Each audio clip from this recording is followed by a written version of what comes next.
Hello readers, very warm welcome to my channel. I am Bookilicious, I am your host Amrita Sharma. दोस्तों, मैं आज आपके साथ एक नई किताब का रिव्यू करने वाली हूँ जिसका नाम है 7 divine laws to awaken your best self और इसको लिखा है स्वामी मुकुंदानंद ने। ये जो किताब है सेल्फ हेल्प किताब है, सेल्फ हेल्प जॉनरा की है, पर ये थोड़ा सा स्पिरिचुअल जॉनरा में भी आती है मुझे लगता है, क्योंकि हमारा जो बेस्ट सेल्फ इन्होंने जो जागृत करने के लिए कहा है वो स्पिरिचुअलिटी के रास्ते पर जाकर ही हम उसे अवेकन कर सकते हैं। तो मैं इसे स्पिरिचुअलिटी कम सेल्फ हेल्प बुक बोलूँगी।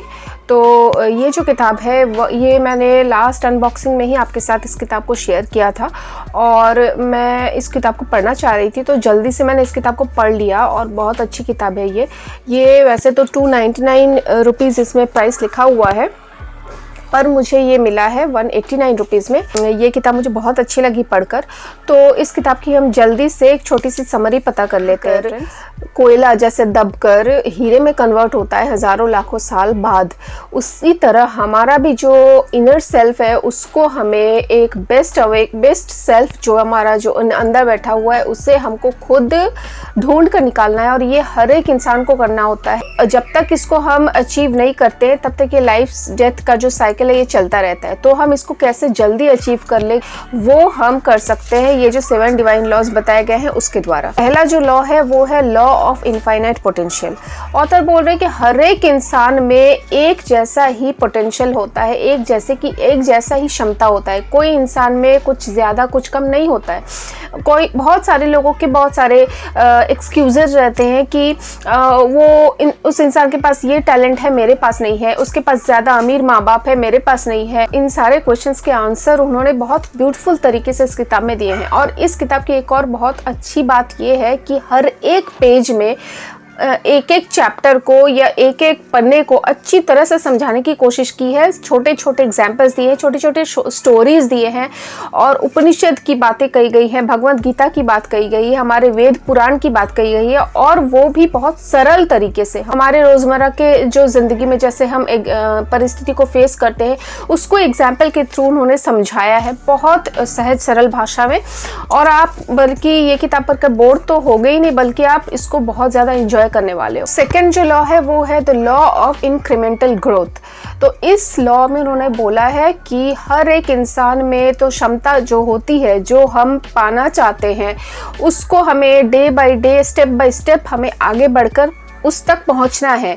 वो छोटे छोटे स्टेप के द्वारा ही हो सकता है। हम हर एक चीज़ में फेलियर को फेस करते हैं और हम रुक जाते हैं या हम उस चीज़ को करना छोड़ देते हैं। फेलियर तो आएगा, वो हमें आगे बढ़ने का लेसन देता है जिससे हमें और ज़्यादा मोटिवेट करना चाहिए खुद को कि मैंने उस परिस्थिति में क्या गलती की जिसको मैं नहीं दोहराऊंगी। तो ये जो पर्सनल ग्रोथ होता है वो बहुत ज़रूरी होता है अपने गोल तक पहुंचने के लिए। ठीक है। थर्ड जो है वो है law of belief, the law of belief. Okay, यहाँ पे उन्होंने दो चीज़ को बताया अच्छी तरह से। एक तो है विल पावर और दूसरा है वाई पावर। विल पावर क्या कि किसी चीज़ को करने के लिए हमारे अंदर जो विल पावर रहती है, जो इच्छा शक्ति रहती है, उसको हम विल पावर कहते हैं। और वाई पावर क्या, सडन से जो बहुत ज़्यादा भरपूर इच्छा शक्ति आ जाती है, बहुत ज़्यादा करने की एक चाह बन जाती है, उसे कहते हैं वाई पावर। जैसे कि यहाँ पे एक छोटा सा उन्होंने एक एग्जाम्पल दिया है, वो क्या बता रहे हैं यहाँ पे कि मान लीजिए कि आपके घर के सामने घर में आग लग गई है, भगवान न करे सब सही रहे सलामत रहे, इस किताब में एग्जाम्पल दिया गया है तो मैं उसे ही आपको बता रही हूँ। तो वहाँ पे बताया गया है कि सामने वाले घर में आग लगने की वजह से क्या होता है कि लोग बहुत ज़्यादा निकलना चाहते हैं, ये बचना चाहते हैं। हम उसमें जाकर हेल्प करेंगे क्या? नहीं करेंगे। पर वही सिचुएशन अगर हमारे घर में आता है तो हमें जूडो कराटे आए ना आए, हमें डर लगे ना लगे, पर हमें इतनी ज़्यादा अचानक से क्षमता आ जाती है कि हम किसी तरह से हमारे में वो सुपर पावर आ जाता है, एकदम सुपर हीरो या सुपर वुमन बन जाते हैं हम और अंदर जाकर अपने परिवारजन को बचा लेते हैं। तो ये अचानक सडन जो एक बहुत ज़्यादा एक क्षमता आ जाती है, इसे इन्होंने बोला है वाई पावर। तो इसको ही हमें हर वक्त बरकरार रखना है, हर एक चीज़ को अपना जो गोल है उसे अचीव करने के लिए। चौथा जो लॉ है वो है द लॉ ऑफ हैप्पीनेस।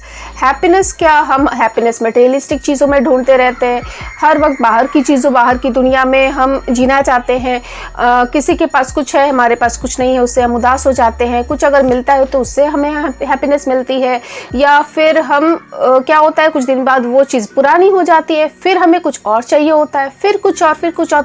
ये जो चाहत है ये कभी कम ही नहीं होती है।